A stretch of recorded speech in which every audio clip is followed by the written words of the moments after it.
ברוכים הבאים לכולם. הנה אנחנו שוב פעם נפגשים בסדרת השיעורים של ניפגש חמש שאלות ותשובה אחת אודות רבותינו התנאים, והיום אנחנו נעסוק אודות התנא הגדול הנקרא בשם רבי פנחס בן יאיר, שלפי הגמרא במסכת שבת הוא היה חתן של רבי שמעון בר יוחאי, ואילו לפי דברי רבותינו בזוהר הקדוש הוא היה חמיו של רבי שמעון בר יוחאי. בכל מקרה, שאלה ראשונה אודות התנא הגדול הזה, אני אפתח דווקא מתוך תלמוד ירושלמי במסכת דמאי, בו חכמינו מספרים שבאחד הימים הגיע רבי פנחס בן יאיר לאיזה עיר אחת מעיירות ארץ ישראל, ושמה שכאשר ראו התושבים שרבי פנחס בן יאיר מגיע אליהם, צדיק בא לעיר, מיד כולם התאספו לכבודו, אמרו לו: כבוד הרב, אנחנו מתחננים אליך, יש לנו מכת עכברים במדינה, עכברים משתלטים על כל התבואה, הורסים כל חלקה טובה, כבוד הרב יתפלל למעננו ויסיר את המגפה הזאת מקרבנו. רבי פנחס בן יאיר באורח פלא ונס מעל הטבע, הוא מיד קורא לכל העכברים שבעיר שיבואו מיד אליו הביתה. שמגיע רבי פנחס בן יאיר ויוצא החוצה, הוא רואה את כל העכברים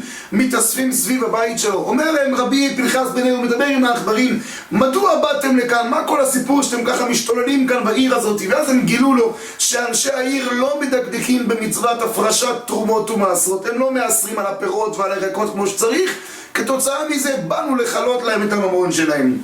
מיד רבי פנחס בן יאיר גוזר עליהם בגזרת התורה שכולם ילכו מהעיר ויסתלקו, לא יישאר עכבר אחד, וכמובן הוא לא שוכח לחזק את כל העיר שידקדקו על עצמם במצוות הפרשת תרומות ומעשרות. עד לכאן זה סיפור הגמרא, ואני הקטן רוצה לשאול אתכם ביחד, תגידו לי אתם, מה יש ברבי פנחס בן יאיר כזה כוח וגדולה, יכול לנהל ולשלוט על כל העכברים כולם שרים למרותו, וככל היוצא מפיו יעשה, הוא מצליח לגרש את כולם, לדבר איתם, להבין את השפה שלהם ולחזק את אנשי העיר. לא מצאנו סיפור כזה אצל שאר תנאי ישראל, דווקא רבי פנחס בן יאיר המידה המיוחדת הזאת הייתה בו, מדוע ולמה? שאלה שנייה שגם היא עוסקת ברבי פנחס בן יאיר וגם היא עוסקת בעכברים, בו מספרים חכמינו שם בתלמוד ירושלמי במסכת דמאי שגם כן היה אחד הקיסרים שם במלכות שהיו לו הרבה אבנים טובות, יהלומים ומרגליות. יום אחד הגיע איזה עכבר ובלע לו איזה אבן טובה אחת מאוד מאוד יקרה. אותו קיסר לא ידע מה לעשות, העכבר ברח, אין לי איך למצוא את זה, וזה הוועידה כה גדולה. החליט אותו קיסר ללכת לרבי פנחס בן יאיר. הוא מגיע לפניו ושוטח בפניו את צערו: כבוד הרב, אל תשאל, אחד העכברים הגיע אליי, בלע לי אבן טובה, מה אני עושה?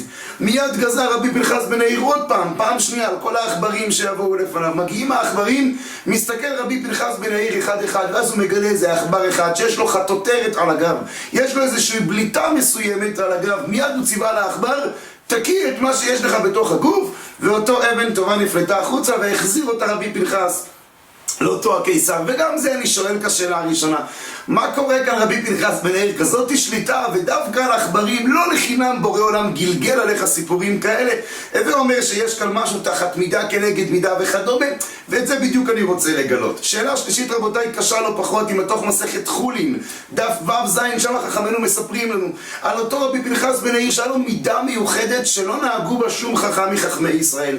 רבי פנחס בן יאיר לאורך כל חייו נזהר ונשמר לא לאכול אצל שום אחר בעולם. אני לא מדבר על גויים, אני מדבר על יהודים תלמידי חכמים. אני לא אוכל אצל אף אחד, עד כדי כך שאומרת הגמרא שאפילו אצל אבא שלו הוא לא היה אוכל, הוא היה אוכל אך ורק בבית שלו. וגם דבר הזה אומר דורשני, מה זה המידה הזאת, מה זה ההנהגה הזאת שהחליט רבי פנחס לתפוס ולשמור בעצמו: אני לא אוכל אצל אף אחד אחר בעולם. מדוע ולמה? שאלה רביעית שאני אשאל, כי שם הגמרא מספרת שבאחד הפעמים רבי פנחס בן יאיר נפגש עם רבי יהודה הנשיא מחבר המשניות. רבי יהודה הנשיא משכנע אותו: כבוד הרב, בוא תסעד אצלי היום, בוא תאכל אצלי היום. רבי פנחס בן יאיר מסכים לדבריו, אבל אז שהגיע לפתח הבית שלו, הגמרא מספרת שרבי פנחס רואה בחצר של רבי יהודה הנשיא פרדות לבנות, סוג של בעלי חיים שמאוד מאוד מזיקים לבריות. כמובן שאצל רבי יהודה הם לא הזיקו לאף אחד, אבל הם היו בחצר שלו. רבי פנחס כשרואה את זה הוא מכריז בקול גדול: מלאך המוות בביתו של זה, ואני אכנס אליו הביתה בשום פנים ואופן. רבי פנחס בן יאיר אומר לרבי יהודה: מצטער, אני מבטל את ההזמנה שלי ואני חוזר חזרה הביתה. מה לא ניסה רבי יהודה לעשות? רבי יהודה אומר לו: כבוד הרב, אני מתחנן אליך, תבוא תאכל אצלי, אני אמכור את הפרדות האלה, אני אפקיר אותם, אני אהרוג אותם, העיקר שתבוא אליי הביתה לאכול. ורבי פנחס מסרב בכל תוקף עד שהוא ציווה למשרתים שלו: תרחיקו ממני את רבי יהודה, שלא ימשיך לבוא ולהפציר בי. וגם את זה אני רוצה להבין. רבי פנחס בן יאיר, כבר החלטת שאתה כן מוכן לאכול אצל רבי יהודה הנשיא. אז ראית אצלו פרדות לבנות ולרוחך זה לא היה מתאים. עם כל זה, בסוף רבי יהודה הנשיא חוזר בו. הוא מבקש סליחה, הוא מתנצל, הוא מוכן להרוג אותם, הוא מוכן להפקיר, למכור אותם. העיקר שתבוא לאכול אצלי. למה התעקשת רבי פנחס? בשום פנים ואופן אני לא נכנס אליו הביתה. מה קרה? על מה הצעקה כל כך גדולה הזאת? ואני אסיים בקושייה חמישית. הלוא היא גם כן מתוך דברי הגמרא, חכמינו במסכת חולין. שם הגמרא מספרת שבאחד הימים הלך רבי פנחס בן יאיר לקיים מצוות פדיון שבויים. בדרכו למצווה הזאת הוא הגיע לנהר שנקרא בשם גיני, זהו שם הנהר. רבי פנחס בן יאיר לא רוצה, הוא לא יכול גם לעבור את הנהר ככה לבד. אז בשיא הטבעיות הוא מגיע לנהר ואומר לו, צדיק, נהר גיני חלוק לי ממך, פשוט וקל, תקרא את עצמך לשניים, ממש כמו קריאת ים סוף, ותן לי לעבור בך ביבשה בתוך הים. נהר גיני אומר, למה שאני אעשה את זה? אומר לו רבי פנחס בן יאיר, אין לי זמן למשא ומתן. צדיק, אם אתה לא גוזר, אם אתה לא חולק את מימיך, גוזרני עליך ברגע אחד שתהפך כולך ליבשה ויותר לא יעברו בך מים. בלית ברירה, מה עושה נהר גיני? אין ברירה, הוא מיד קורע את מימיו, ורבי פנחס בן יאיר אכן עובר ביבשה בתוך הים. הגמרא מספרת שזה קרה 3 פעמים, זה לא פעם אחת. פעם ראשונה איתו, פעם שנייה עם עוד יהודי אחר שהוא ראה אותו בצד השני של הנהר, נושא חיטים לצורך הכנת מצות לחג הפסח, והוא גם ביקש, קדימה תחלוק את ממך גם בשביל היהודי הזה. ופעם שלישית זה קרה גם עם גוי אחד, בכלל שליווה אותם בדרך, הוא אמר לו גם לא, הוא ליווה אותנו, מגיע לו תחלוק את ממך. הגמרא עצמה שם תמאה, איך זה יכול להיות כזה כוח גדול לרבי פנחס בן יאיר? משה רבנו, 60 ריבו מעם ישראל מול ים סוף לא רצה להיקרא להם, אם לא שהקדוש ברוך הוא יתערב בכבודו ובעצמו. איך ייתכן שרבי פנחס לבד, כזה כוח עצום, משדד מערכות הטבע, חולק את הנהר, גוזר עליו לייבוש אם הוא לא פותח את המים בשבילו?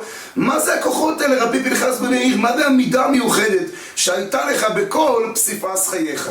תשובה אחת רבותיי לכל השאלות, וזה ישפוך לנו קצת אור להבין מי זה היה האיש בענקים האלה, רבי פנחס בן יאיר. אבל התשובה היא כזאת רבותיי, רבי פנחס בן יאיר הייתה לו מידה אחת כל כך בולטת וכל כך מיוחדת. הבן אדם לחברו שהיה לרבי פנחס בן יאיר ידעה ללא גבול בכלל. רבי פנחס בן יאיר כל החיים שלו היה נזהר באהבת ישראל בבן אדם לחברו. המידה הזאת הייתה כל כך מושרשת ברמה חבריו שמעולם הוא לא פגע באיש, מעולם הוא לא היה מסוגל לדמיין סיטואציה כזאת שחס ושלום מישהו ייפגע בגללו או שהוא יזיק חס ושלום למישהו. זה דבר שלא בנמצא. רבי פנחס בן יאיר לו זהירות בבן אדם לחברו, שאף אחד חלילה וחס לא ייפגע, שאני לא יכביד על אף אחד.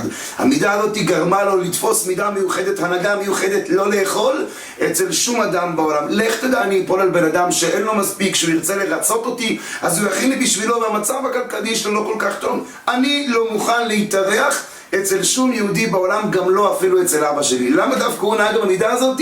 אבל התשובה היא פשוטה, עמידת בן אדם לחברו, הזהירות על כבוד האדם כל כך הייתה מושרשת בתוכו, שהיא זאת שגרמה לו להתנהג במידה הזאת, לא לפגוע וגם לא לאכול אצל שום יהודי. אבל אז הוא כבר הסכים לאכול אצל רבי יהודה הנשיא. שהוא מגיע לשם הוא רואה את הפרדות הלבנות, הוא רואה איזה חיות מזיקות יש בביתו של רבי יהודה הנשיא. רבי פנחס בן יאיר שכל חייו הוא כל כך נזהר לא לפגוע ביהודי, הוא כל כך נזהר בבן אדם לחברו, שהוא רואה את החיות המזיקות האלה בביתו של רבי יהודה הנשיא.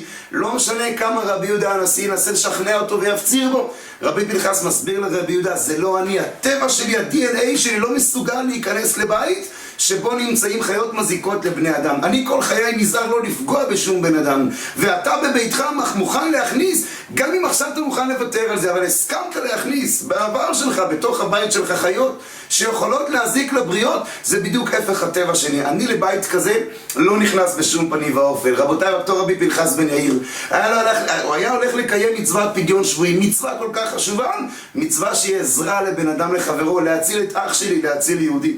שרבי פנחס חדור מטרה, כי זה הרי כל חייו, זה השליחות שלו, להציל את היהודים, לעזור להם, לא לפגוע באיש. הוא מגיע לנהר גיני, אצלו כבר אין מחשבות פעמיים, כן, לא, איך נעשה, נתייעץ, מצא ומתן, שום פנים ואופן. רבי פנחס בן יאיר עומד את הנהר גיני, אין לי זמן, אני עכשיו הולך לעזור ליהודי. הבן אדם לחברו כל כך פיאפע בו בקרבו, כל כך חזק, שהוא פשוט הסתכל על הנהר ואמר לו, אם אתה לא חולק את ממך, גוזרני עליך, שלא יעברו בך מים לעולם. למה דווקא אצלו קרא את הסיפור הזה? התשובה היא פשוטה כמו שהצגתי כרגע. רבי פנחס בן יאיר, הזהירות שהייתה לו בן אדם לחברו לא ידע גבול.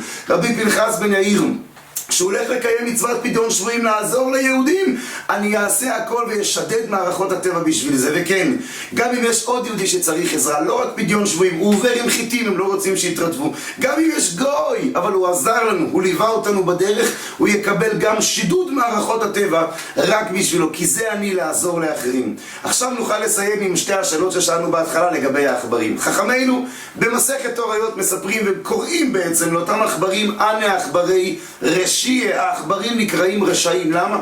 כי הם מזיקים ללא סיבה. הם אוכלים כל דבר שיש, לא רק אוכל, אפילו עצים ואבנים וכל מה שלא זז להם, העכברים אוכלים ומזיקים. הם רשעים. העכברים הם בדיוק ההפך מבן אדם לחברו. רבי פנחס בן יאיר שכל חייו היה נזהר במידת בן אדם לחברו, עכשיו שמגיע השלב עם העכברים, אלה שהם בדיוק ההפוך לזה, ההפוך מבן אדם לחברו, רבי פנחס בן יאיר עם המידה שלו, הוא יכול בקלות לשלוט עליהם. רבי פנחס בן יאיר עם המידות הבן אדם לחברו שיש לו, הוא בקלות מצליח להשתלט על כולם, למלוך עליהם ולגזור עליהם, וכל היוצא מפיו אכן יעשה.